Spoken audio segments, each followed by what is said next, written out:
What's up everyone, we're back again for another patch note overview, this time taking a look at the Season 5 Storm release notes. We've got a lot of balance adjustments this time around, but first things first, let's take a look at our newest mobile suit, Susanowo.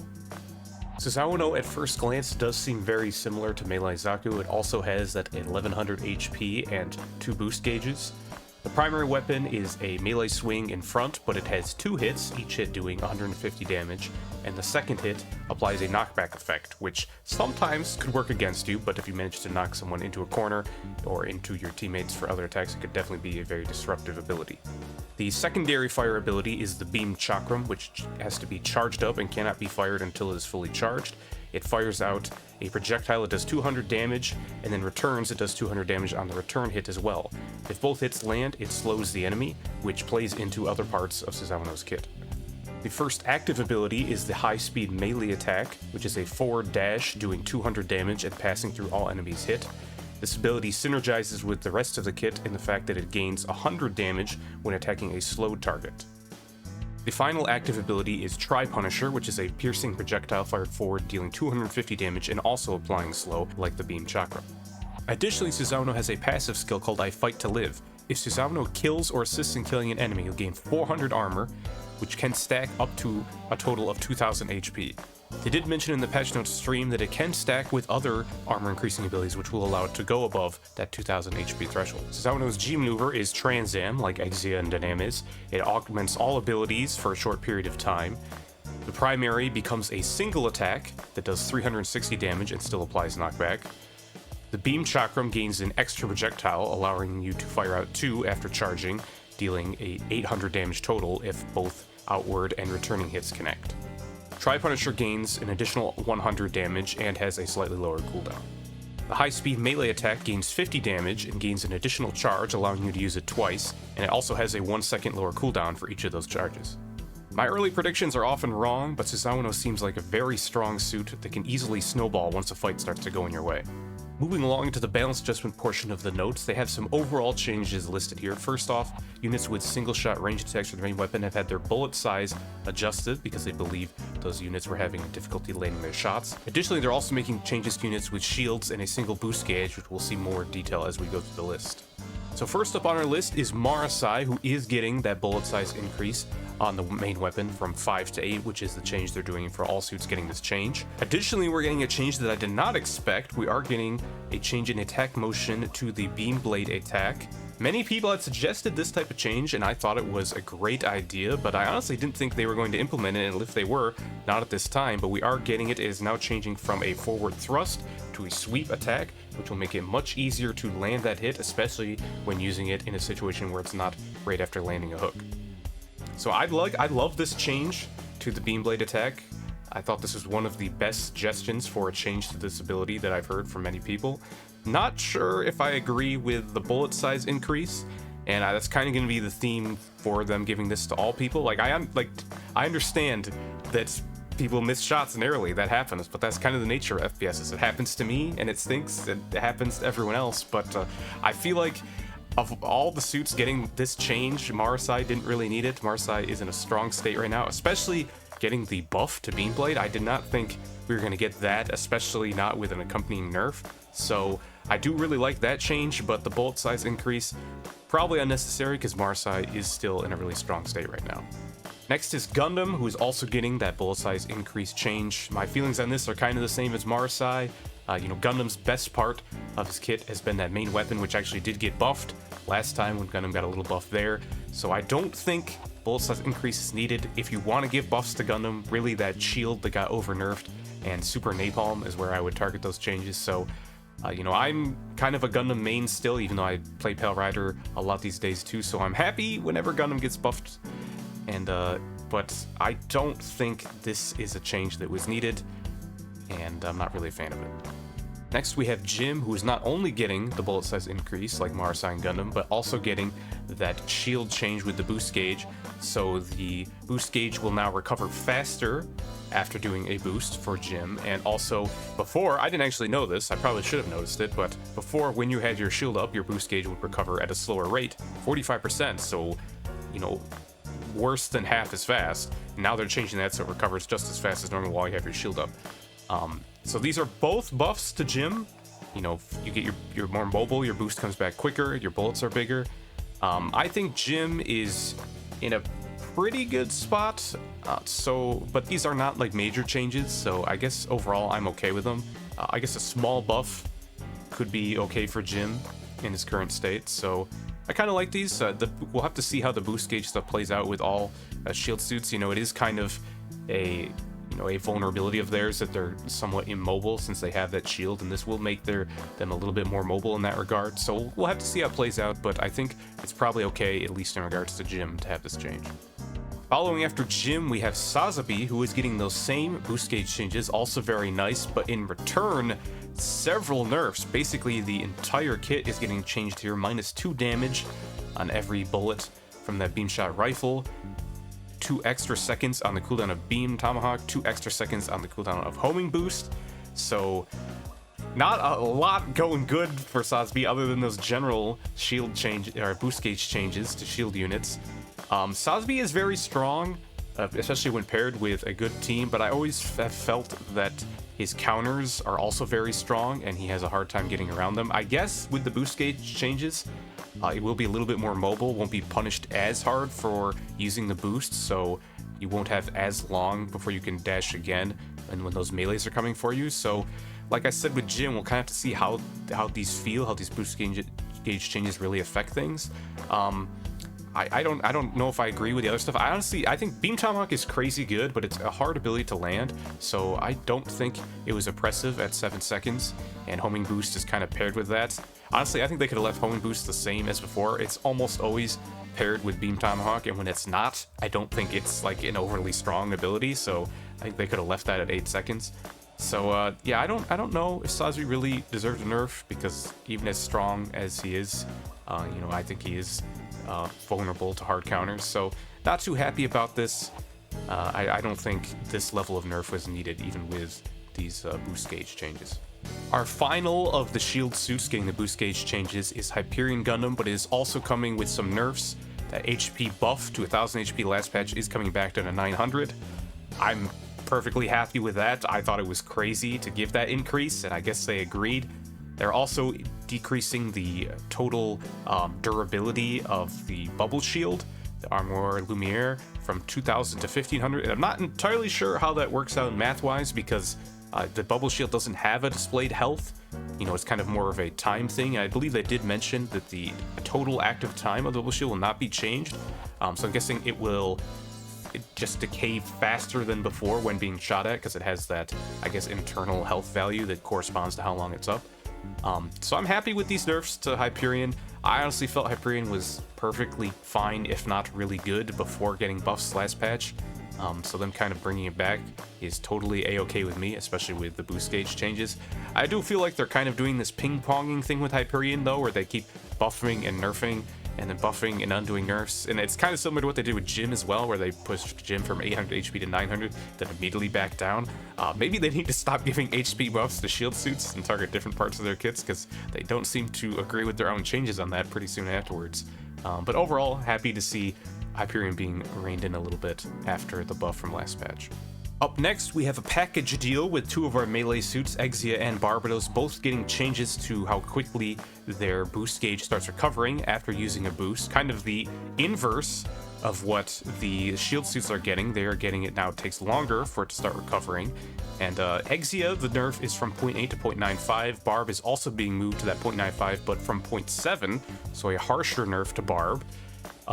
These changes might not seem big, but honestly, they could be bigger than they look on paper, because, obviously their biggest strengths are the fact that they can engage and get away pretty easily, so we'll have to see how this plays. They are obviously both suits that are very hard to lock down when in the right hands. So I'm kind of happy about this. I do have a bias towards melee suits, so that may be showing here, but I'm kind of happy about this. We'll have to see how it plays out, though. Next, we have a big nerf for Guntank. First off, taking that 1200 HP to 1100. That's very unexpected. I honestly thought if anything was going to happen to Guntank in regards to HP, I was actually expecting to go up to 1300, maybe in exchange for some nerfs, but HP is going down, and more is going down with it. There is a small buff, though, to the Bop missile, where the fire rate of the focus fire is going from 0.12 to 0.1. Apparently, this was screwed up in the last update. They changed it, and so this might just be more of a bug fix than a buff. I'm not entirely sure what it was last time, but that doesn't mean you will be firing faster than before in that focus fire state. So a slight buff there. Don't know how much that actually pay off. Personally, nowadays, I actually use multi-target a lot more, just because you're more mobile while you're using it. You don't have to sit still and zoom in. You can jump and be more mobile.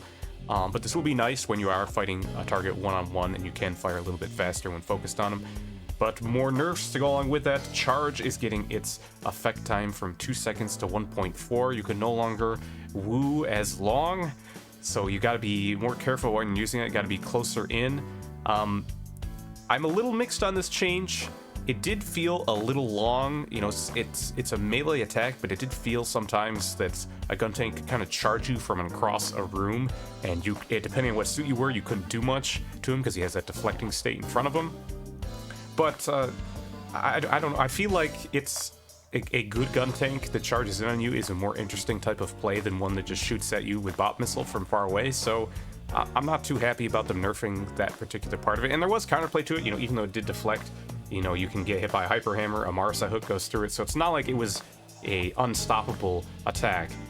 So yeah, I guess ultimately a little unhappy about that change, but I guess if you're up close, you won't feel much of a difference. You just kind of have to make sure you're using it when you're closer in range, rather than to charge across an entire area.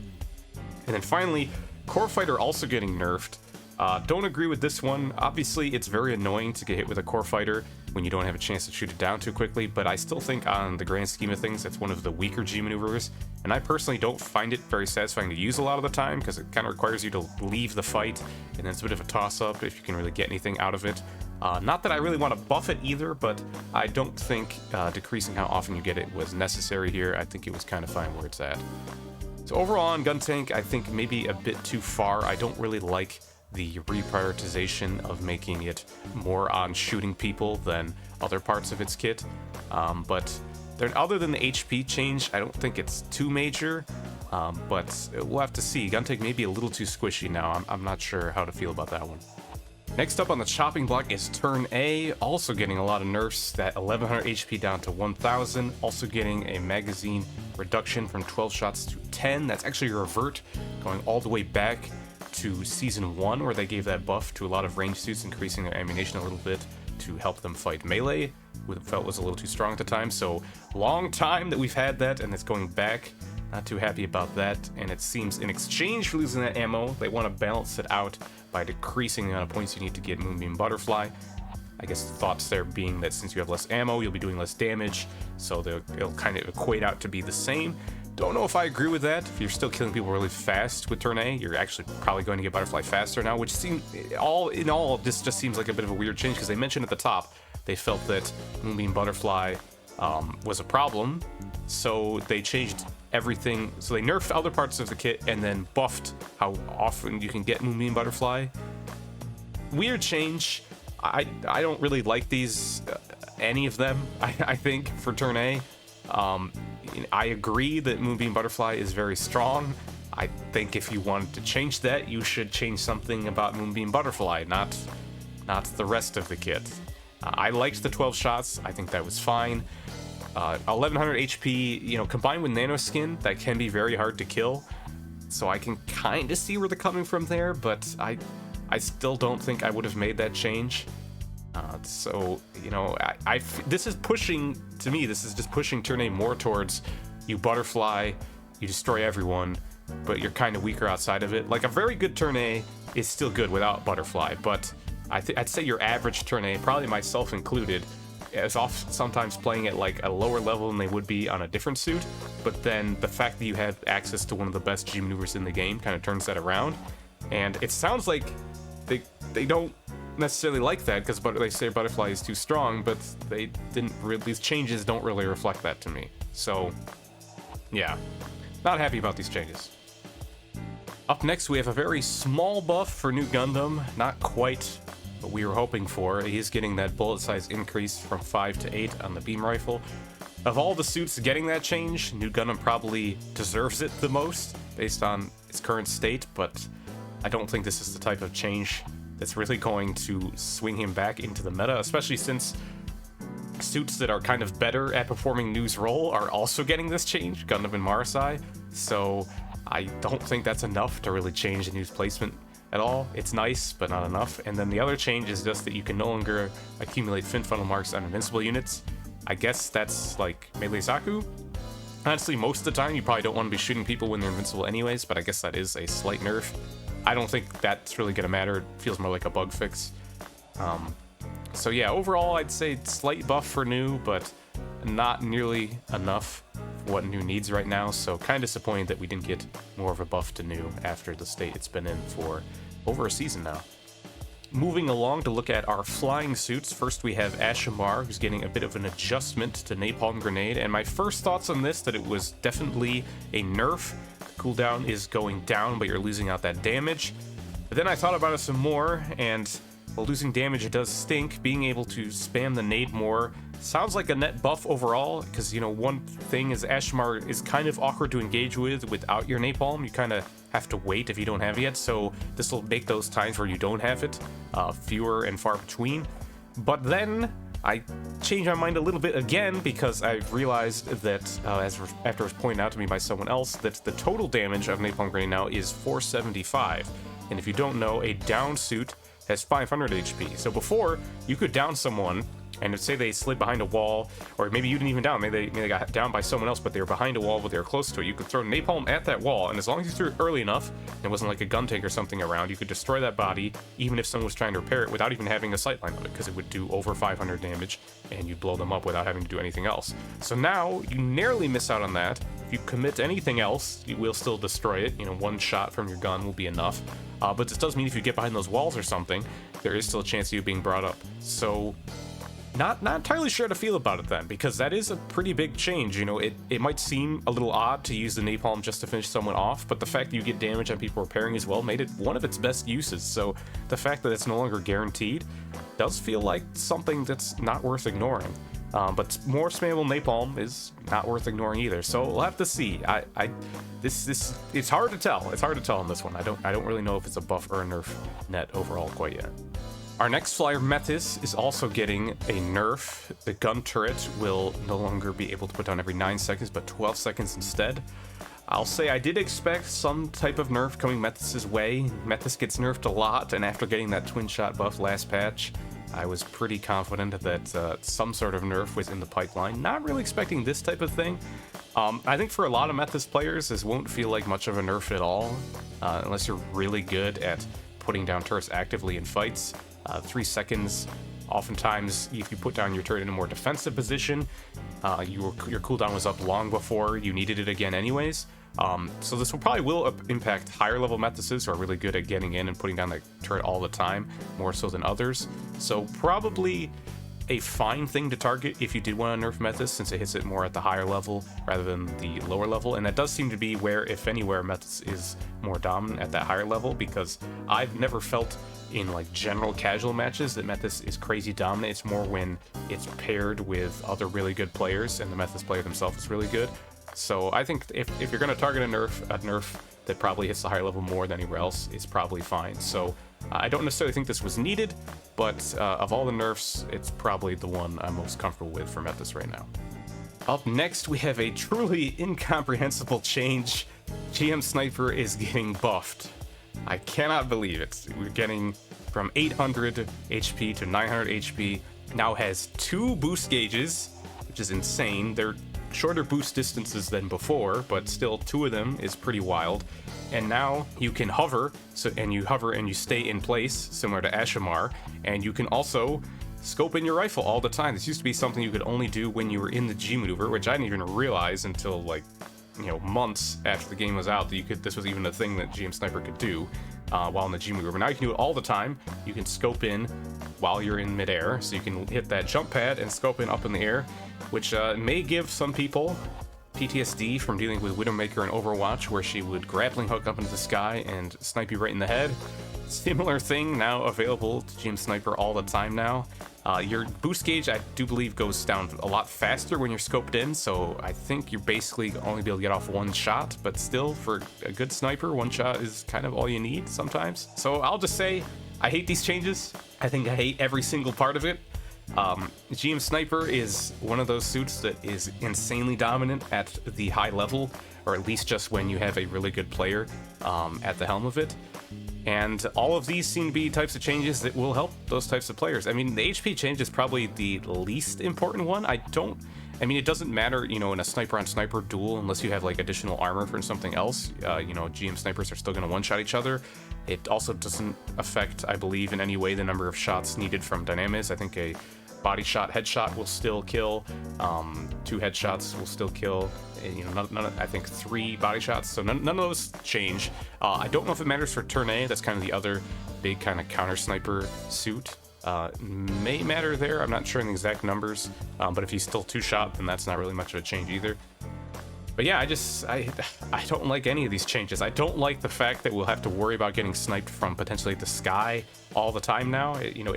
Barely anyone ever used it for the G maneuver, probably because some people didn't even know about it like me, but also even if you did, it was kind of a risky play to use during just your G maneuver, because at least people know it was coming. But now it can potentially be done all the time.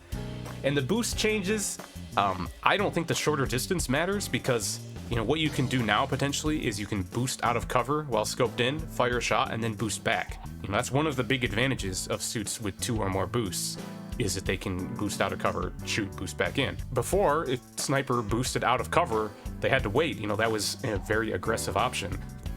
And now it's a lot safer. And even just if you're having a one-on-one sniper duel, not even thinking of cover, the fact that you can now, you know, boost to the right, then to the left, you have 2 position changes available to you now during a duel, and that just makes you harder to hit. And I guess if it's a GM sniper on GM sniper, nothing changed, but because you both have that option. I mean, things change, but you get what I mean. They're the same at least.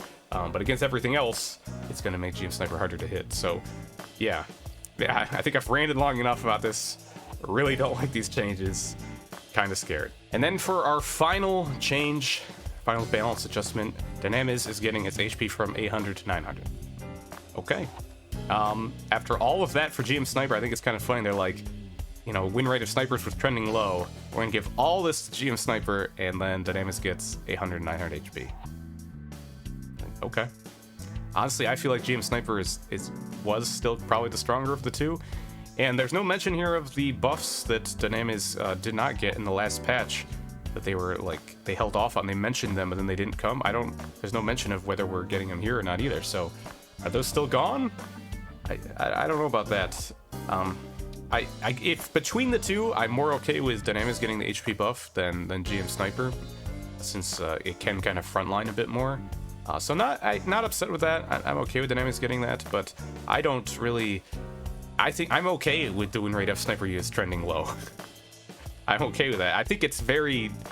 I don't think that's actually even a good metric though, because I think it's just because your average player is not going to be able to land headshots all the time. I think this is a type of playstyle that's always going to be skewed towards the top, no matter what game you play. So I think just looking at a general win rate for it is the wrong way to look at it, and I don't think buffing these suits, at least in this way for GM Sniper, is the right direction to be going. Following the balance adjustments, we're also getting some map adjustments. They're saying that they're changing the position of repair packs to make them easier access when in battle. I don't really understand these changes. I didn't really get it when they mentioned it in the patch notes stream either. I guess there are some times where you be in spots where you miss a repair pack when you're going for it. I don't know. They don't show a list of this one, so I don't fully understand it, but probably a good change. But they're also making changes to thermal plant. I'm not going to go through the whole list. It's probably hard to tell here from these images, but a lot of it is just that there's kind of areas in the ceilings you can get caught. It's a little bit claustrophobic, so they're kind of just changing that. I think one of the other big changes is that they're making it a little bit easier to get up to the high ground on point B. It's also very hard to tell from this image, but they did mention as being a bit different than just getting stuck in the ceiling. So probably good changes, but probably not too noticeable. I can't really think of times where I got stuck in the ceiling, but I guess it could happen sometimes. Maybe if you were flying near the top as Asshimar. So overall, good change, but probably not noticeable for a lot of the time. They're also making additional map changes to Buried City and the Headquarters game mode. This is something that actually had been suggested by several people that I saw. They're changing it from 5 points to now 3 points to win, and they're making it so that you no longer get any points for defending. And they specifically mentioned here one of the problems with that, or at least they did in the patch notes stream, was that it actually favored, assuming you played 2 rounds, or you played an even number of rounds between 2 sides, the team that had to defend first was actually at the advantage. Because think about it, let's just use 3 points for the example here, even though it was 5 points before. So let's say the first team attacks and they win the middle point. They got their 1 point already. Then they attack and they deal 50% damage to the core. They now have 2 points. But now the defending team successfully defends, so they get 1 point. Now we go, so it's 2-1. Now we go to the next round. The team that had 1 point gets the middle point. Now we're tied up 2-2. They get 50%. Now they have 3. And the team that attacked first does not get their point for defending because the game is now over. So you can see there how they played the exact same round. Both teams got 50% on the core, the reactor, but the second team wins because the other team didn't get their point for defending. So that was kind of a weird thing. I hadn't really thought about that before, but that makes sense why that was definitely an issue. So yeah, that's been changed. They said they're also changing some of the timing, and they're increasing the core's health again. I don't know if back to the same value, but more than what it got nerfed to, which makes sense if it's just gonna be 1 round. So with this change, you can win Headquarters in a single round. If you kill the reactor on your first attack, get that 100% kill, the game is now over. So that's a little weird, and I think they realize that because they say they're still going to look at the game one more, and right now it's only going to be in casual, it's not even going to be in ranked queue. But this is probably a better way to approach the mode, especially because of that first defender advantage that it had before. So we'll have to see. I don't know if this will come back to ranked or not. I'm still curious to see how they're going to go with this mode in the future and whether they'll bring it to more maps, but we'll have to see how these changes work. And we might get some very short games, but hopefully it's a little more balanced overall. So that's it for all of our balance and map changes, but I did want to point out one thing here. They are bringing back some of the Season 1 items for console players, since the game was not available on console during that time. Kind of some of the big 2 being G3 Gundam and Char Zaku, which were very hard to obtain for PC players at that time, since I think they took 4,000 crafting materials, which was very hard to build up in that short period of time. So console players actually have a little bit better odds since you've been playing the game for a bit before these come out, so you may actually be able to get enough materials for that. So if you were interested in these, they are available coming up for you console players. And with that, we have come to the end of this patch notes overview. Overall, I'm a little bit skeptical going into next season. Some of these changes could have the potential to be pretty scary, but there was some good stuff in there as well, and I am excited for the new suit. I'm not really much of a melee player, but honestly, Susanowo's playstyle looks like something I could maybe get behind, so I'm excited to try that out. As always, I'm curious to hear your guys' thoughts as well. Let me know which balance changes were your favorite, if you're excited about the new suit or not, or anything else that you're looking forward to in the next season. That's going to be it for me this time. Thanks again, everyone, for watching, and I'll see you next time.